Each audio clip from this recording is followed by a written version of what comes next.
तो हेलो बच्चों, स्वागत है आप सभी का। मेरा नाम है फरहान अख्तर। आप देख रहे हैं एके डिजिटल इंस्टीट्यूट चैनल।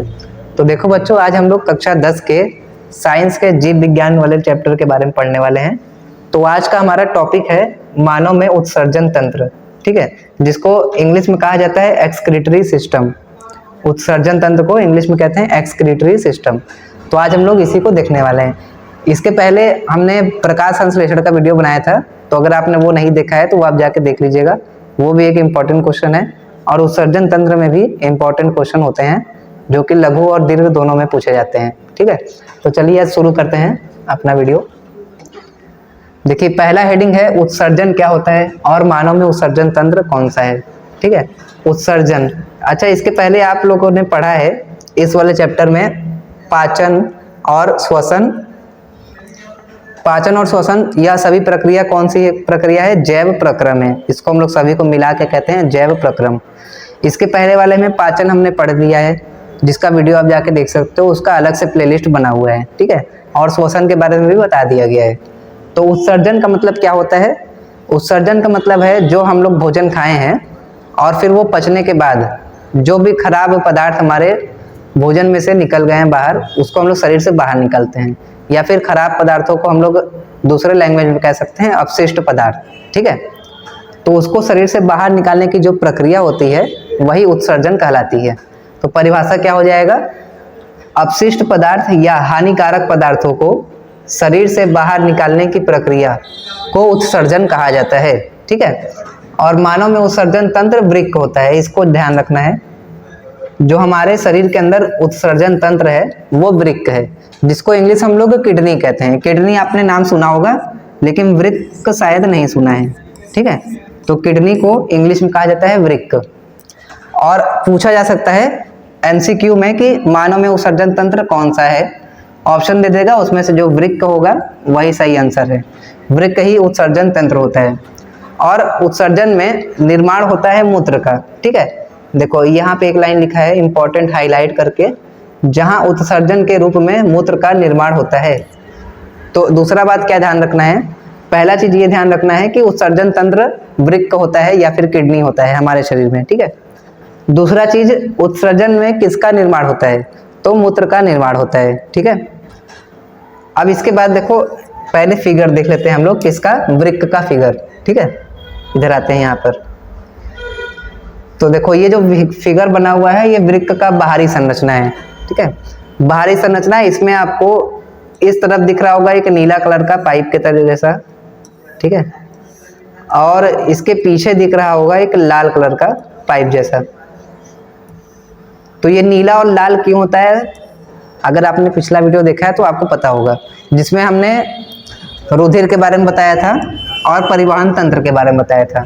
ये बात बताई थी कि जो नीला कलर का होता है इसका मतलब होता है कि अशुद्ध रुधिर इसमें दौड़ रहा है, जिसे हम लोग शिरा कहते हैं, ठीक है। जहाँ पर अशुद्ध रुधिर रहता है उसको हम लोग शिरा कहते हैं, शिरा। अब देखो उधर जो लाल कलर का बना हुआ है, इस तरफ इसके पीछे जो लाल कलर का बना हुआ है ये वाला शुद्ध रुधिर है और इसे हम लोग कहते हैं धमनी। तो धमनी में क्या रहता है? शुद्ध रुधिर, जिसे हम लोग लाल कलर से दर्शाते हैं। और शिरा में दौड़ता है अशुद्ध रुधिर, जिसे हम लोग नीले कलर से दर्शाते हैं। ये किडनी के आसपास शिरा और धमनी दोनों साथ में जुड़े रहते हैं। हमारे किडनी के अंदर सबसे पहले शिरे के द्वारा अशुद्ध रुधिर आता है, ठीक है। और आने के बाद ये जाता है किडनी के अंदर। देखो अभी कौन से रास्ते से जा रहा है, इसका नाम लिखा है यहाँ पर रीनल शिरा। रीनल का मतलब होता है ना, देखो रीनल आपको बता देते हैं। जब हम लोग रीनल कहते हैं तो इसका मतलब होता है हम लोग वृक्क का बात कर रहे हैं। साइंस की लैंग्वेज में रीनल, वृक्क को हम लोग रीनल कहते हैं, ठीक है। साइंस की लैंग्वेज में कहा जाता है वृक्क को रीनल। अच्छा, ये वाला कलर आपको शायद नहीं दिखाई दे रहा होगा, तो लाल कलर का कर दे रहे हैं। देखिए यहाँ पे लिख दे रहे हैं रीनल। रीनल कहा जाता है वृक्क को। ऐसे ही श्वसन में बताया था किडनी, सॉरी श्वसन में लंग का बताया था मैंने, फेफड़े। फेफड़े को कहा जाता है पल्मोनरी। पल्मोनरी, ये चीज ध्यान रखना, पल्मोनरी जहां पर लिखा रहेगा इसका मतलब होगा कि फेफड़े का बात हो रहा है। जहां पर रीनल लिखा होगा इसका मतलब है वो वृक्क से संबंधित है, ठीक है। एक सेकेंड रुको। हाँ देखिए, अब उसके बाद देखिए अंदर का इसका संरचना। इसके ऊपर देखो एक टोपी की जैसा संरचना दिख रहा होगा यहाँ पर। यह ना एक ग्रंथि है जिसका नाम है अधिवृक्क ग्रंथि। वृक्क के ऊपर एक ग्रंथि पाई जाती है। यह ग्रंथि एक अंतःस्रावी ग्रंथि है। ग्रंथि के बारे में आपको आगे वाले चैप्टर में पता चल जाएगा। तो इसका नाम पहले यहाँ पर बस एक चीज याद रख लेना कि वृक्क के पास एक ग्रंथि पाई जाती है जिसका नाम है अधिवृक्क ग्रंथि। उसके नीचे देखो, ये जो बाहर वाला इसका एरिया है, बाहर वाला पूरा क्षेत्र, इसका नाम है कॉर्टेक्स। ठीक है, जो किडनी के बाहर वाला क्षेत्र है इसका नाम है कॉर्टेक्स। और कॉर्टेक्स के एकदम अंदर वाला इसका नाम है मेड्यूला। नाम याद रखना है, सबसे बाहर किडनी के है कॉर्टेक्स, उसके अंदर है मेड्यूला। अब देखो बीच में एक हिस्सा पाया जा रहा है जिसका नाम है पेल्विस। ठीक है, तो 3 नाम याद रखना। सबसे बाहर किडनी को होता है कॉर्टेक्स, उसके बाद मेड्यूला, उसके बाद पेल्विस। ठीक है, ऐसे इस तरफ यहाँ देखो वृक्क लिखा हुआ है, ये पूरा वृक्क है। अच्छा, एक जोड़ी वृक्क पाया जाता है, ये चीज ध्यान रखना है। ठीक है, इसके अंदर किसका निर्माण होगा? मूत्र का निर्माण होगा। और मूत्र के निर्माण के लिए एक संरचना इसके अंदर हम लोग पढ़ेंगे जिसको कहते हैं नेफ्रॉन। ठीक है, नेफ्रॉन। नेफ्रॉन को वृक्क का इकाई भी कहा जाता है। वृक्क की इकाई। इकाई का मतलब है नेफ्रॉन के, ढेर सारे नेफ्रॉन के जुड़ने से ही वृक्क का गठन हुआ है या फिर वृक्क बना है, उसी को हम लोग इकाई कहते हैं। जैसे शरीर को कहा जाता है, शरीर का इकाई क्या है? कोशिका। ठीक है, कोशिका को हम लोग शरीर की इकाई कहते हैं क्योंकि ढेर सारी कोशिकाओं के मिलने से ही हमारा शरीर बना हुआ है, पता है ना आपको। अब इसी तरह वृक्क किससे बना हुआ है? नेफ्रॉन से बना हुआ है। बहुत ही छोटी छोटी संरचना पाई जाती है जिसका फिगर आगे है, हम आपको बताएंगे। ठीक है, तो एक बार यहाँ पे ये ध्यान रखना, नेफ्रॉन से बना हुआ है वृक्क, और नेफ्रॉन को ही कहते हैं वृक्क की इकाई। और इसके अंदर किसका निर्माण होगा? मूत्र का निर्माण होगा। अब देखो, जब मूत्र बन जाएगा ना तो ये बाहर निकलता है मूत्र वाहिनी से। एक दूसरी नली जो बाहर की तरफ निकल रही है उसका नाम है मूत्र वाहिनी। मूत्र वाहिनी। और जब ये मूत्र निकलेगा तो एक थैले में इकट्ठा होगा, जिस थैले का नाम है मूत्राशय। जो मूत्र किडनी से निकल रहा है वो एक थैले में इकट्ठा होगा जिसका नाम है मूत्राशय। अब ये जो मूत्राशय है, जिस नली के द्वारा बाहर खुलता है उसको कहा जाता है यूरेथ्रा। ठीक है, मूत्राशय जिस नली के द्वारा बाहर निकलता है, खुलता है, उसको यूरेथ्रा कहा जाता है। और इस यूरेथ्रा के लास्ट से ही मूत्र बाहर निकल जाता है शरीर से। ठीक है, जो निकलता है शिश्न से। ये शिश्न आप लोग मानव जनन में पढ़ेंगे। ये शिश्न से बाहर निकल जाता है मूत्र। और कहाँ से जुड़ा हुआ है? यूरेथ्रा से जुड़ा हुआ है। यूरेथ्रा किससे जुड़ा हुआ है? मूत्राशय से। और मूत्राशय में मूत्र कहाँ से आ गया? मूत्र वाहिनी के द्वारा। ठीक है, तो ये क्रम ध्यान देना, ये वाला क्रम यहीं पर लिखा हुआ है। देखिए, तो जो अभी हम लोग पढ़े ना उस क्रम को यहाँ पे लिखा गया है। पहला चीज अशुद्ध रुधिर। जो अशुद्ध रुधिर है वो कहाँ से आया है? रीनल धमनी से आया है। रीनल धमनी में जाएगा, सॉरी, अशुद्ध रुधिर जाएगा रीनल धमनी में। उसके बाद वृक्क के अंदर चला जाएगा, फिर वृक्क नलिका में चला जाएगा। देखो यहाँ पर इस फिगर में इस तरफ है तुम्हारा धमनी। ठीक है, और इस तरफ यहाँ पे लिखा हुआ है रीनल धमनी, और इधर नलिका है, ये इसके अंदर वाला नलिका है। ठीक है, वही यहाँ पे जा रहा है। वृक्क नलिकाओं में चला गया। अब नलिकाओं में जाने के बाद ये जो रुधिर है वो फिल्टर होगा, और जब फिल्टर हो जाएगा यानी शुद्ध हो जाएगा। पहले ये अशुद्ध था, अब शुद्ध हो गया। उसके बाद आगे ध्यान दो, रीनल शिरा में चला गया। कहाँ चला गया? रीनल शिरा में। ठीक है, अब शिरा में जाने के बाद ये जो रुधिर शुद्ध हो गया वो पहुंच जाएगा हृदय में, और हृदय में पहुंचने के बाद पूरे शरीर में पहुंच जाएगा। आगे लिखा है शरीर में पहुंच जाता है फिल्टर हुआ रुधिर। अब ये जो रुधिर फिल्टर हो गया है ना, उसमें से मूत्र अलग हो जाता है, क्योंकि हमारे किडनी का काम क्या है? रुधिर को फिल्टर करना, शुद्ध करना, और उसमें से वो सारी अशुद्धि निकाल देता है जो कि मूत्र निर्माण हो जाता है। मूत्र में परिवर्तित हो जाता है। अगला लाइन लिखा हुआ है मूत्र अलग हो जाता है और मूत्र वाहिनी से होते हुए मूत्राशय, फिर यूरेथ्रा और उसके बाद शरीर के बाहर निकल जाता है। देखो यहाँ फिगर में समझ लो,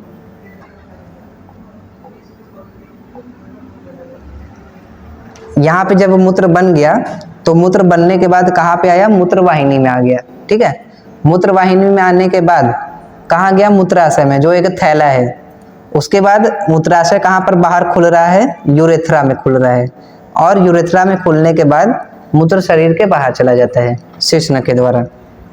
ठीक है, वही क्रम यहाँ पे लिखा हुआ है। जो शरीर से फिल्टर हुआ है वो मूत्र में परिवर्तित हो जाएगा, अशुद्धि पूरी बाहर निकल गई है वो मूत्र में परिवर्तित हो जाएगी, और इसके बाद वह मूत्र वाहिनी में चला जाएगा।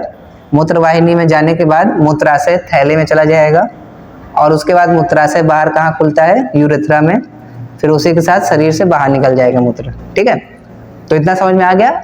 इसका स्क्रीनशॉट ले लो आप लोग, और इस फिगर का भी स्क्रीनशॉट ले लो। उसके बाद आगे देखते हैं हम लोग। देखो आगे की तरफ भी यही जो संरचना आपको दिख रहा है यहाँ पर, यही है नेफ्रॉन का संरचना। ठीक है, तो ऊपर हम लोग नाम लिख देते हैं, यह है नेफ्रॉन। नेफ्रॉन का संरचना है। अच्छा देखो नेफ्रॉन कहाँ पर है, इसमें पहले देख लेते हैं। ये नेफ्रॉन कहाँ पर है, यहाँ पे देखो, ये जो इसके अंदर का ये गोला हिस्सा दिख रहा है ना, यही इसी के अंदर नेफ्रॉन ढेर सारे होते हैं, जिसके द्वारा ये वृक्क बना हुआ है। इसका पहले आप संरचना जान लो, उसके बाद बताते हैं क्या हो रहा है। देखो यहाँ पे सबसे पहले आपको अंदर की तरफ एक लंबी सी नली दिख रही होगी। यहाँ पे ये पूरी लंबी सी नली दिख रही होगी यहाँ तक, जो कि आगे जाकर एक बड़े से नली में बदल गई है। ठीक है, आगे जाकर कैसी हो गई है, बड़े से नली में बदल गई है। इसके बाद देखो यहाँ पे लाल कलर का बना हुआ है, जिसका नाम है केशिका गुच्छ। ठीक है, एक लाल कलर का संरचना बना हुआ है ढेर सारा, जिसको हम लोग केशिका गुच्छ कहते हैं। केशिका और कोशिका में अंतर है। ठीक है, केशिका और कोशिका में अंतर है। देखो ये लिखा हुआ है केशिका। केशिका का मतलब होता है हमारे नसें, जिसमें रक्त दौड़ रहा है, और वो ऐसी नसें हैं जो एकदम बाल की तरह पतली होती हैं, उसी को हम लोग केशिका कहते हैं। और हिंदी में केशिका कहते हैं, इंग्लिश में इसको कैपिलरी कहा जाता है। ठीक है, केशिका को कहते हैं इंग्लिश में कैपिलरी, हिंदी में कहा जाता है केशिका। केशिका मतलब एकदम पतली बाल जैसी नसें जिसके अंदर रक्त रहता है। तो ये केशिका का गुच्छा यहाँ पर है, जिसका इंग्लिश में नाम है यहाँ पर ग्लोमेरुलस। ये नाम याद रखना। ठीक है, ग्लोमेरुलस, ग्लोमेरुलस है। अच्छा इधर देखना, ये है वृक्क की धमनी, वृक्क धमनी। वृक्क धमनी का यहाँ पे एक पाइप जुड़ा हुआ है, देखो इधर से पाइप। वृक्क धमनी में से क्या आ जाएगा, रुधिर आएगा, और ये रुधिर सबसे पहले कहाँ पे जाएगा, केशिका के गुच्छे में जाएगा। गुच्छा मतलब ढेर सारा है यहाँ पर। ठीक है, केशिका के गुच्छे में जाने के बाद ये जो संरचना बना हुआ है, देखो ये वाला संरचना जो बना हुआ है, इसका नाम है बोमेन संपुट। क्या नाम है, बोमेन संपुट। संपुट का मतलब होता है कैप्सूल, मतलब कैप्सूल के जैसा संरचना है। कैप्सूल आप लोग देखे होंगे दवा वाला, उसी के जैसा संरचना है। और ये बोमेन है ना, बोमेन वैज्ञानिक का नाम है जिन्होंने इसको खोजा था, तो बोमेन संपुट इसका नाम है। अच्छा यहाँ पर क्या होगा, यहाँ पर जो रुधिर है ना, उसमें से अवशोषित हो जाएगा, जो खराब पदार्थ है वो अवशोषित होगा रुधिर में से। उसके बाद ये जो बोमेन संपुट है, ये एक दूसरे नली में खुल रहा है, जिसका नाम है अपवाही धमनिका। यहाँ पे देखो छोटी सी नली दिख रही होगी, जिसका नाम है अपवाही धमनिका। ये अपवाही धमनिका में से रुधिर जा रहा है, इस तरफ दिख रहा है, ये रुधिर इस तरफ जा रहा है।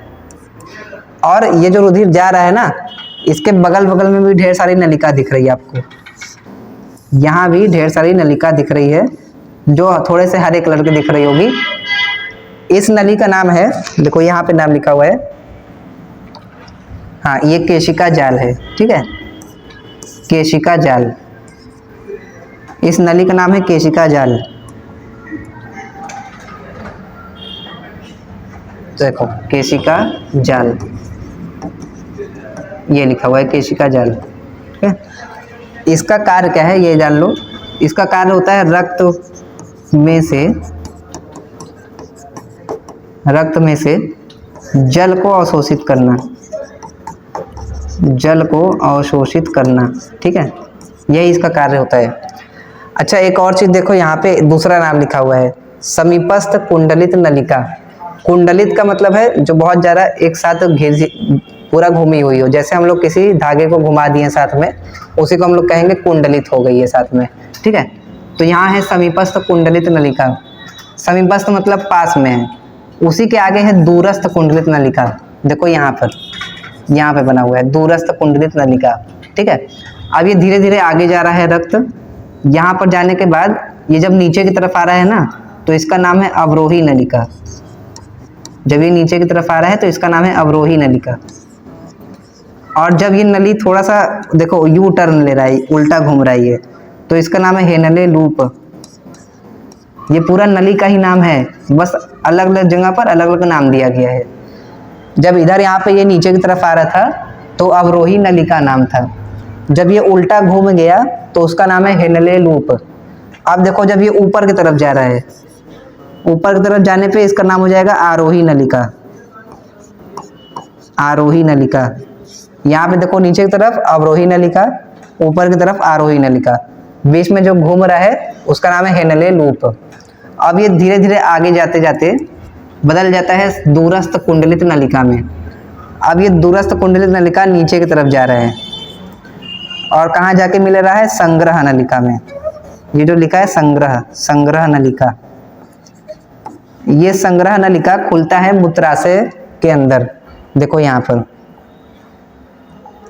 यहाँ से हमारा मूत्र बन गया और यही संग्रह नलिका खुल जाता है मूत्र वाहिनी में, फिर जाके मूत्राशय में खुलता है, ठीक है।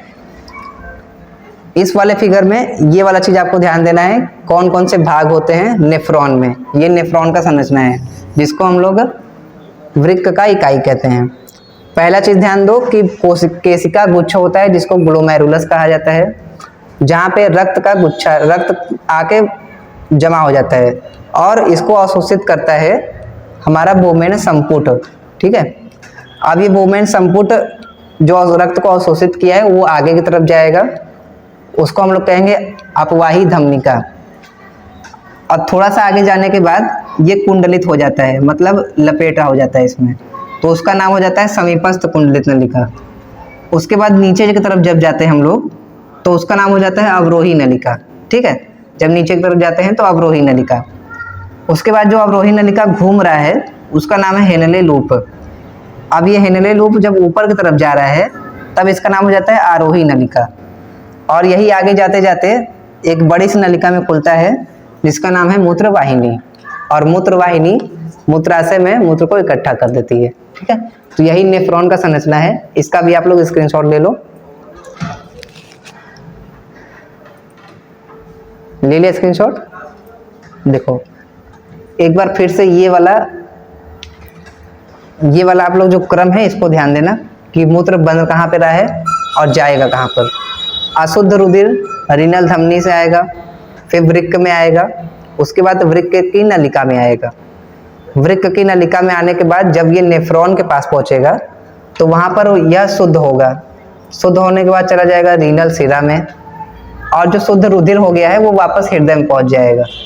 अब रुधिर शुद्ध कैसे हुआ, उसमें से हम लोग अवशिष्ट पदार्थ को बाहर निकाल दिए। जो अवशिष्ट पदार्थ बाहर निकला है वही मूत्र के रूप में बन जाता है, ठीक है। मूत्र जो रुधिर में से मूत्र अलग हो जाता है और मूत्र वाहिनी में होते हुए मूत्राशय से फिर यूरेथ्रा में और उसके बाद शरीर से बाहर निकल जाता है। तो मूत्र का मार्ग कहाँ पर है, सबसे पहले वो मूत्र वाहिनी में आएगा, ठीक है। उसके बाद आएगा वो मूत्राशय में। मूत्राशय में आने के बाद एक नली में खुलेगा जिसका नाम है यूरेथ्रा, और उसके बाद शरीर से बाहर निकल जाएगा, ठीक है। इसमें से मेन फिगर आपका ये वाला हो जाएगा जो किडनी का बाहरी संरचना है, और उसका आंतरिक संरचना का ये वाला है नेफ्रॉन का फिगर, ठीक है। तो ठीक है बच्चों, आज हमको इतना ही पढ़ाई करना था। तो अगर आपको वीडियो अच्छा लगा होगा तो इसको लाइक ज़रूर करिएगा और ऐसे हमारे चैनल से जुड़े रहिएगा। इसको आपको शेयर भी करना है। इसके पहले एक वीडियो का प्लेलिस्ट बना हुआ है, उसे आप जाकर देख सकते हो। और इसी के साथ ये वाला चैप्टर जो हमारा जैव प्रक्रम था उसके ढेर सारे टॉपिक हो चुके हैं। इसके बाद ज़्यादा इंपॉर्टेंट टॉपिक नहीं है, तो हो सकता है अगले वीडियो में हम लोग नए लेसन के साथ आपसे मिलेंगे। ठीक है, चलिए तब मिलते हैं अगले वीडियो में। आज के लिए इतना ही, धन्यवाद।